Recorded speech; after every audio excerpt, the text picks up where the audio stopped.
आपली सोनाली वाड्यावरची सून झाल्यावर सॉलिड थाटात राहणार आहे. आणि हो, भाऊजींबरोबर मुंबईला फिरायला गेल्यावर काय काय करणार आहे तिकडे? काय काय करणार म्हणजे तुला सांगणार आहे बाय.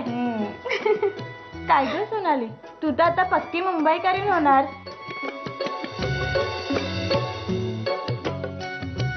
काय ग सोनाली, काय झालं? अशी कपकप का दिसतीस? काय झालं सोनाली, कसला विचार करतेस? बघ ना ग इत्या, ह्यांनी मला अजून बी फोन केला नाही. मला लई काळजी वाटते अगं. असं वाटतंय की ह्यांचा माझ्यावरचा राग अजून बी गेला नसल. अगं वेडाबाई, एवढ्याशा गोष्टीचा कोणी अजूनपर्यंत राग धरून बसतं का? आणि अगं तिकडे सुद्धा हळद चालू आहे, भरपूर मजा मस्ती चालू असणार. आणि हळदीच्या गोंधळात नसेल मिळाला वेळ त्यांना फोन करायला. आणि हो, आता फक्त एका दिवसाचंच अंतर बाकी आहे. मॅडम, लग्नाआधी एवढा विरह सहन करायलाच हवा, हो की नाही? मुक्ता अगं, एकटी काय काम करतेस? आम्हाला सांग ना, आम्ही मदत करतो तुझी. नको रश्मीताई, सगळी कामं झाली आहेत, राहू द्या. मुक्ता, मुक्ता अगं हळदीची वेळ टळत चालली, अजून शैलेंद्र आला नाहीये. दादा बाहेर हॉलमध्ये फेऱ्या मारतोय, त्याचा राग वाढत चाललाय. आणि ती जागृती आणि देवेंद्रही त्याच्या बरोबरच आहेत. मामा, अगं तू मामाला समजाव ना, ते तुझं नक्की नाही रेवती, आता दादा कुणाचंही काहीही ऐकणार नाही आणि तो कुणाची गयही करणार नाही. आता टेन्शन आलंय मला खूप. बिचारे मुक्ताची काळजी वाटते आता मला. मुक्ता, काय ग, मोठ्या विश्वासानं सांगत होतीस शैलेंद्र परत येईल म्हणून. कुठे आहे त्यो?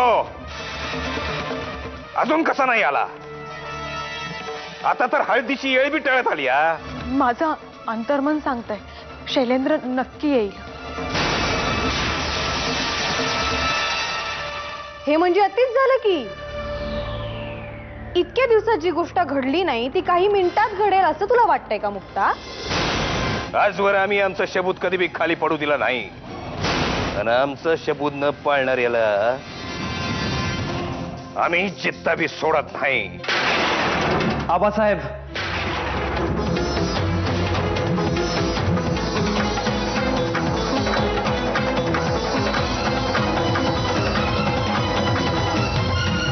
वाह आबासाहेब वाह, खूप चांगलं करताय तुम्ही हे. आज ज्या मुक्ता वहिनीमुळे मी तुमच्या समोर उभा आहे ना, तिलाच तुम्ही गोळी घालताय? शैलेंद्र, मुक्ता तुझी वहिनी नाहीये, मी तुझी वहिनी आहे. मी कोणाला वहिनी म्हणायचं हे मी ठरवीन. मला कोणी शिकवायची गरज नाहीये.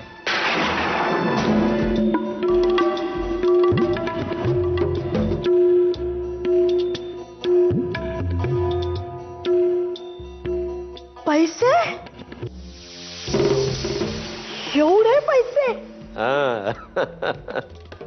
तुला हिऱ्याचे दागिने हवेत अशी इच्छा होती ना तुझी. घे आता, तुला हवं ते कर. खरंच तुम्ही माझ्यासाठी आणलेत एवढे पैसे? खरंच मी दागिने घेऊ हिऱ्याचे? तुला हवं ते कर. हिऱ्याचे दागिने घे.